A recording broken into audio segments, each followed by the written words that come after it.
तो साथ की बड़ी बात में एक बार फिर से आप सभी का स्वागत है और श्रवण बुलेटिन की शुरुआत बेहद अच्छी खबर के साथ जो कल रात को ही आ गई थी। बिल्कुल, नागपुर टी20 भारत ने ऑस्ट्रेलिया को आपको बता दें कि हरा दिया। दूसरे टी20 मैच में भारत ने ऑस्ट्रेलिया को 6 विकेट से हराया। बारिश के चलते 8 ओवर का मैच हुआ।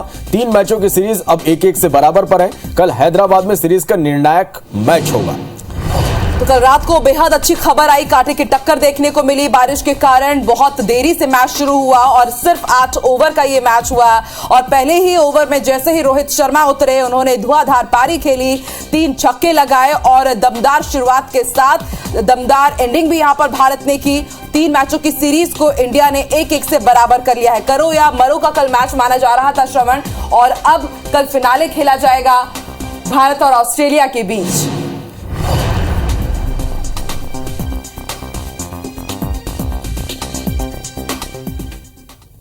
चलिए बढ़ते आगे और अब श्रवण बात कर लेते हैं अबूझमाड़ में अबूझ बीमारी की। 15 लोगों की अब तक मौत हो चुकी है।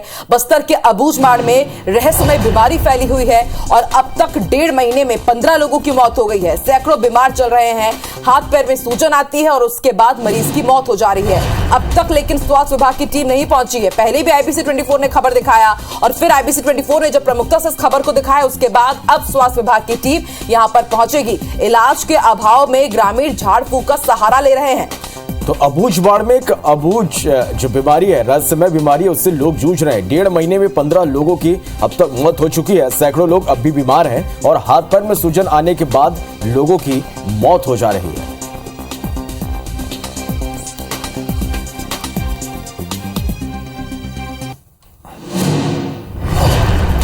चलिए बढ़ते हैं आगे। बलात्कारी के घर पर बुलडोजर चला है। मंडला से यह खबर है। दुष्कर्म के आरोपी के घर बुलडोजर चला है। 9वीं की क्लास की छात्रा के साथ दुष्कर्म किया था। नाबालिग से रेप के बाद हत्या कर लाश फेंक दी थी। टिकरिया इलाके के चंदेहा गांव में यह वारदात हुई। वारदात में गुस्साए लोगों ने चक्का जाम किया। स्कूल से लौटते वक्त किडनैप कर छात्रा का रेप किया गया था।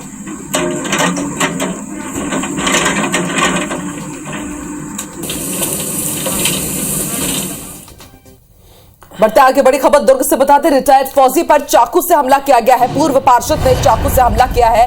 फौजी के पेट में 6 से अधिक वार किए गए। गंभीर हालत में फौजी को अस्पताल में भर्ती कराया गया है। बताया जा रहा है कि गांव में आगामी त्योहारों की बैठक में यह पूरा विवाद हुआ। हमलावर आरोपी फरार हो गया है। उतई थाना क्षेत्र के ग्राम डुंडेरा की यह घटना है।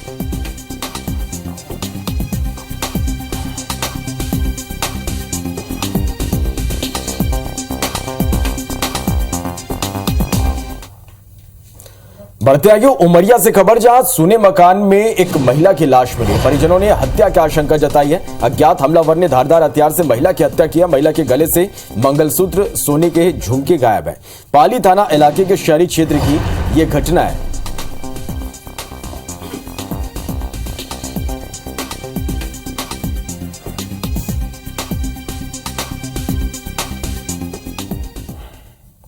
और बात कर लेते हैं सीएम शिवराज सिंह चौहान के दौरों की। सीएम शिवराज सिंह चौहान आज अलीराजपुर के दौरे पर रहेंगे और इसके साथ पार्षद प्रत्याशियों के समर्थन में प्रचार प्रसार करेंगे। अलीराजपुर के चंद्रशेखर आजाद नगर में जनसभा को संबोधित भी करेंगे। जोबट में चुनावी सभा भी करेंगे और सीएम जनसेवा अभियान शिविर में भी शामिल होंगे। सीएम बुरहानपुर के नेपानगर में जनसभा को संबोधित करेंगे। तो अलग अलग जिलों के दौरे पर रहेंगे सीएम शिवराज सिंह चौहान। निकाय चुनाव के मद्देनजर उनका यह दौरा बेहद महत्वपूर्ण माना जा रहा है।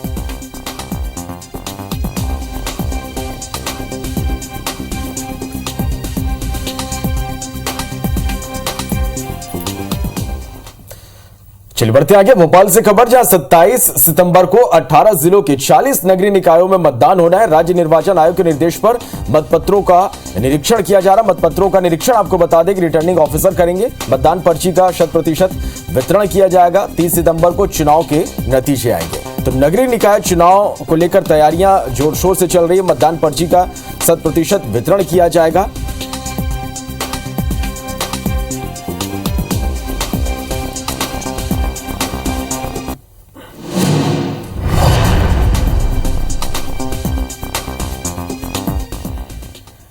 तो श्रवण, ये कुछ बड़ी खबरें हैं और इन खबरों के पीछे क्या खबर है, क्या कारण है, ये भी जान लेते हैं। सबसे पहले बात कर लेते हैं नारायणपुर की खबर की, क्योंकि वहां पर हम देख रहे हैं कि किस तरह से अबूझमाड़ में अबूझ बीमारी लगातार फैली हुई है। और ज्यादा जानकारी के साथ इस वक्त हमारे सहयोगी अशफाक जुड़ रहे हैं। अशफाक, 1.5 महीने में 15 लोगों की मौत हो जाती है, लेकिन स्वास्थ्य विभाग का अमला अब तक यहां पर नहीं पहुंचा हुआ है। IBC 24 ने खबर दिखाई है, कब तक पहुंचेगी स्वास्थ्य विभाग की टीम और क्या कुछ वहां पर हो रहा है इस वक्त? जी हाँ, देखिए, मामले के उजागर होने के बाद जो है स्वास्थ्य अमला जो है जागा है। आपको बता दूं कि ये जो इलाका है ये नारायणपुर जिले का बीजापुर से लगा सीमावर्ती इलाका है। इलाकों पे वहां पहुंचने के लिए नारायणपुर जिले से पहुंचहीन इलाके हैं, तो यहाँ से जाना संभव नहीं था। तो जिसको देखते हुए बीजापुर के भैरमगढ़ ब्लॉक से जो है कल स्वास्थ्य अमले की टीम जो है वो मौके के लिए रवाना हुई है। 15 से 20 लोगों की टीम जो है वो इलाके के लिए रवाना हुई है और आज जो है नारायणपुर से भी 15 से 20 लोगों की टीम वहां पे रवाना होगी। ये पिछले 30 दिनों से ये जो मामला जो है ये चल रहा है और यहाँ के जो ग्रामीण है वो एक अनजान बीमारी से ग्रसित हो रहे हैं। ग्रामीणों ने बताया कि हाथ पैर में पहले सूजन हो रही है, वो सूजन फिर पूरे शरीर पर फैल जाता है और हफ्ते भर में ग्रामीण की मौत हो जा रही है। जी अशफाक, अब तक कितने लोग इससे प्रभावित हुए हैं और आज जब स्वास्थ्य विभाग की टीम यहां पर पहुंचेगी तो किस तरह से लोगों का जांच होगा यहां पर?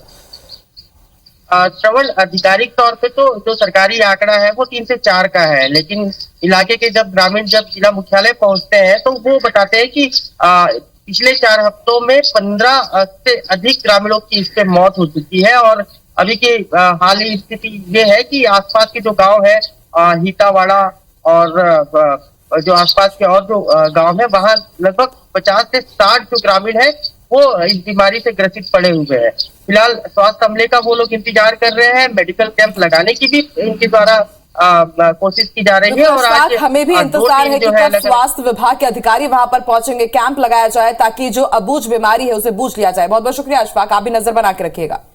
चलिए बढ़ते आगे और बड़ी खबर है कि बलात्कारी के घर पर प्रशासन ने बुलडोजर चलाया। दुष्कर्म के आरोपी के घर पर बुलडोजर चलाए। 9वीं की क्लास की छात्रा के साथ दुष्कर्म के बाद उसकी हत्या कर दी गई थी और लाश फेंक दी गई थी। टिकरिया इलाके के चंदेरा गांव में ये वारदात हुई थी और वारदात से गुस्साए लोगों ने चक्का जाम कर दिया था। स्कूल से लौटते वक्त किडनैप कर छात्रा का रेप किया गया।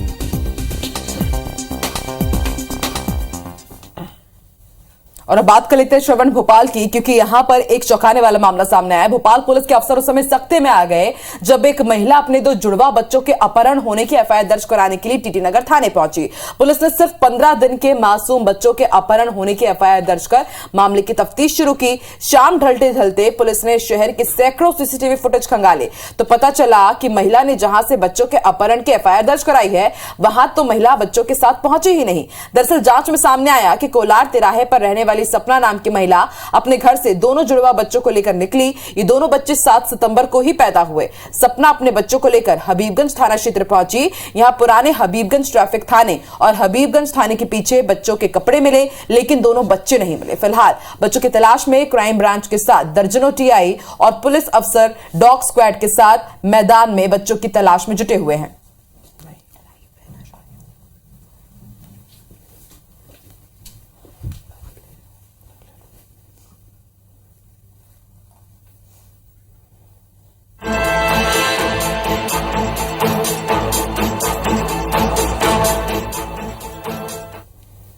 माँ जो है अपने बच्चों को लेकर निकली थी, उसके बाद से ही दोनों बच्चों का पता नहीं चल रहा है।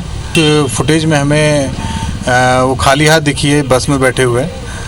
जब वो सुभाष स्कूल से लेकर रंग महल तक गई है तब खाली हाथ दिखी है, लेकिन अभी और देख लेते हैं कि बच्चे कहाँ पर है, या उसने कहीं रखे हुए हैं या फिर कोई और उठा के लेके गया है। इसकी जांच पड़ताल की जाना जरूरी है। पूरा मामला क्या है समझ लेते हैं। हमारे सहयोगी विवेक इस वक्त भोपाल से लाइव जुड़ चुके हैं। भोपाल से विवेक, आपसे समझना चाहेंगे कि मां के ऊपर ही संदेह है अपहरण का, किन किन एंगल से इस वक्त पुलिस जांच कर रही है और क्या उम्मीद, कब तक बच्चे मिल जाएंगे?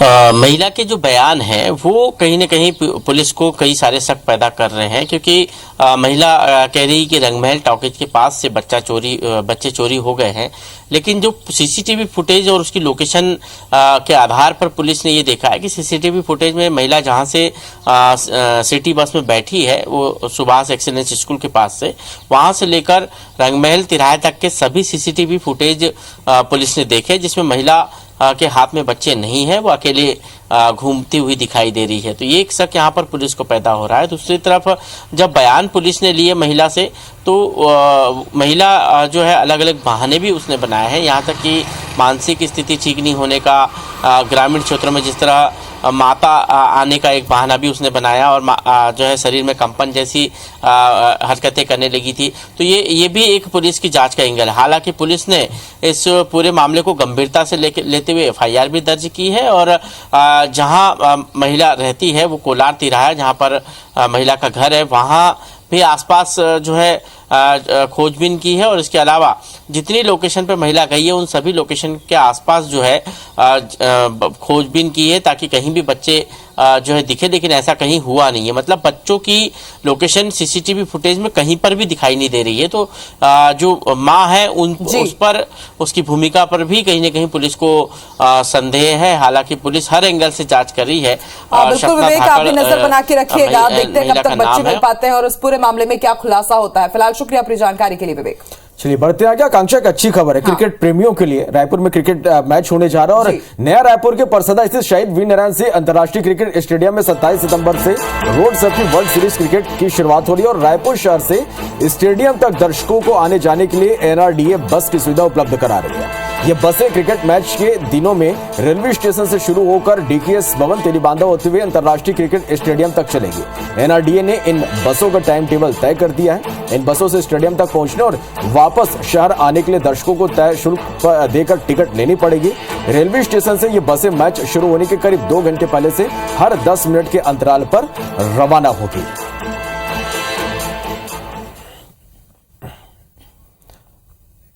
तो क्रिकेट प्रेमियों के लिए ये अच्छी खबर है और इस पर ज्यादा जानकारी के साथ हमारी सहयोगी सुप्रिया इस वक्त हमारे साथ लाइव जुड़ी हैं। सुप्रिया, मैच होने हैं रायपुर में, दर्शकों को आने जाने में निश्चित रूप से परेशानी होती, लेकिन एक अच्छी खबर कि उनके लिए बसों की सुविधा दी जा रही है।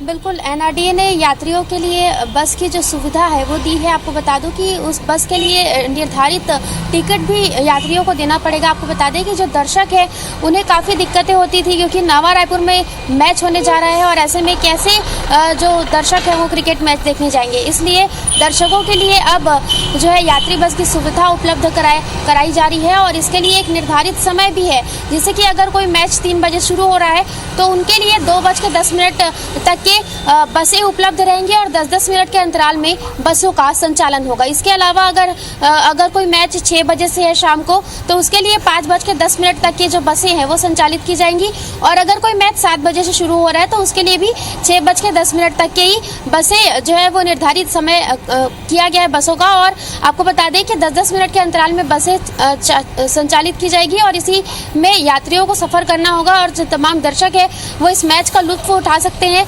और 27 सितंबर से ये जो मैच है वो शुरू होगा और 1 अक्टूबर को इसका फाइनल राउंड भी रायपुर में ही होना है। इस वजह से रायपुर में दर्शकों की संख्या काफी ज्यादा हो सकती है, क्योंकि सेमीफाइनल और फाइनल मैच तो रायपुर में ही होने हैं। तो इस वजह से रायपुर में दर्शकों की भारी भीड़ भी देखने को मिल सकती है और ऐसे में दर्शकों के लिए यात्री बसों की जो सुविधा है वो एनआरडीए द्वारा प्रदान की गई है। जो दर्शक है उन्हें निर्धारित टिकट देना होगा और उस निर्धारित टिकट के आधार पर फिर दर्शक सफर कर सकेंगे। और लास्ट क्रिकेट फैंस है उनमें अभी से इस मैच को लेकर उत्साह देखा जा रहा है। वैसे जब उन्हें ये सुविधा मिल गई तो उनका उत्साह निश्चित रूप से और बढ़ेगा, क्योंकि आने जाने में कोई दिक्कत नहीं होगी। शुक्रिया आपका पूरी जानकारी के लिए। तो 27 सितंबर से इसका आगाज होने जा रहा है श्रवण, और मैं भी जाऊंगी मैच देखने के लिए और उम्मीद करते हैं कि सभी लोग जाएंगे। और खास बात यह है कि सेमीफाइनल और फिनाले भी इस बार रायपुर में ही होने जा रहा है। बात कर लेते हैं रायपुर की। रायपुर के पुरानी बस्ती इलाके में एक महिला से 75 लाख रुपए की ठगी हुई है। एक पुरुष और महिला के खिलाफ घर में भूत प्रेत का डर दिखाकर नगदी और सोने की जेवर ठगी करने की रिपोर्ट दर्ज कराई गई है। मालसै तालाब निवासी रेखा साहू ने शिकायत की। पुलिस अपराध दर्ज कर चुकी है और मामले की पड़ताल की जा रही है। फरवरी में उज्जैन में मंदिर के बाहर उन्हें एक महिला और पुरुष मिले थे, जिन्होंने अपना परिचय गुजरात निवासी आशुतोष और महाराष्ट्र नासिक निवासी आरती के रूप में दिया। दोनों ने खुद को हस्तरेखा विशेषज्ञ बताया। रेखा और परिजनों इनके झांसे में आ गए और फिर 2 से 3 बार वो रायपुर आए। अनुष्ठान उन्होंने किया और फिर बाद में उन्होंने महिला को घर में प्रेत का साया होने की बात कही। फिर घर के जेवरों को लाल कपड़े में लपेट कर रखने को कहा और सब कुछ लेकर फरार हो गए।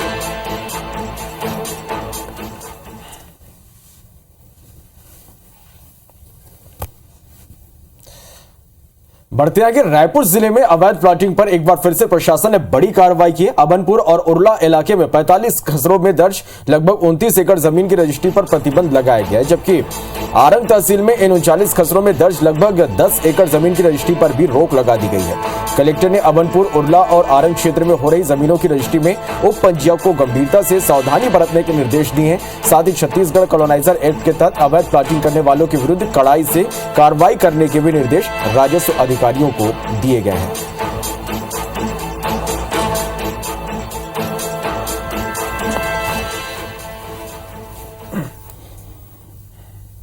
और अब बात पत्थलगांव की। पत्थलगांव के महादेव डांड गांव की साइकिलिस्ट एलिजाबेथ बेग का चयन गुजरात में होने वाले नेशनल गेम्स के लिए हुआ है, लेकिन बेटी और उसके परिवार को आर्थिक तंगी परेशान कर रही है, क्योंकि उनके पास गुजरात जाने के लिए पैसे नहीं है। एलिजाबेथ अधिकारियों से भी मदद की गुहार लगा रही है, लेकिन अधिकारियों ने नियमों का हवाला देकर मदद देने से इनकार कर दिया। एलिजाबेथ बेग पिछले 10 सालों से साइकिलिंग कर रही है। उसने कई बार गोल्ड और दूसरे इनाम भी अपने नाम किए हैं। अंबिकापुर में कॉलेज की पढ़ाई के दौरान उनसे क्लिनिक में नौकरी भी उन्होंने की है, ताकि अपने डाइट चार्ट को पूरा कर सके। अब कम सैलरी की नौकरी छोड़कर वो घर आ चुकी हैं। उसके पिता की छोटी सी जमीन है जिस पर वो खेती करते हैं। गरीब परिस्थिति की वजह से वो परेशान है।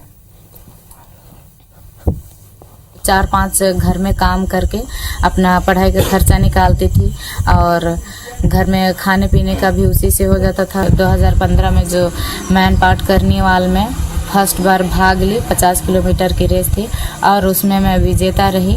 और उसी समय से लेके मेरा उसी समय से जुनून आ गया कि मेरे को साइकिलिंग करना है। हमारे स्टेप्स ग्रुप के जितने भी मेंबर है वो लोग अपने स्तर पे कोई 1000 को 2000 को 500 इस तरह का सहयोग कर रहे हैं और इनको साइकिल बनवाना बहुत जरूरी है, तो इनको आश्वासन देके जा रहा हूं मैं और कुछ कलेक्शन में भी हुआ है, इनके खाते में ट्रांसफर कर दिए हैं। तो हम चाहते हैं कि इनका आर्थिक स्थिति इनका रोड़ा ना बने। फिर हमारी शुभकामनाएं, हमारे सहयोग इनके साथ में है। और इसी के साथ की बड़ी बात मॉर्निंग प्राइम में फिलहाल इतना ही। आगे देखिए हमर वाणी हमर गोठ हमारी सहयोगी अमृता के साथ। नमस्कार।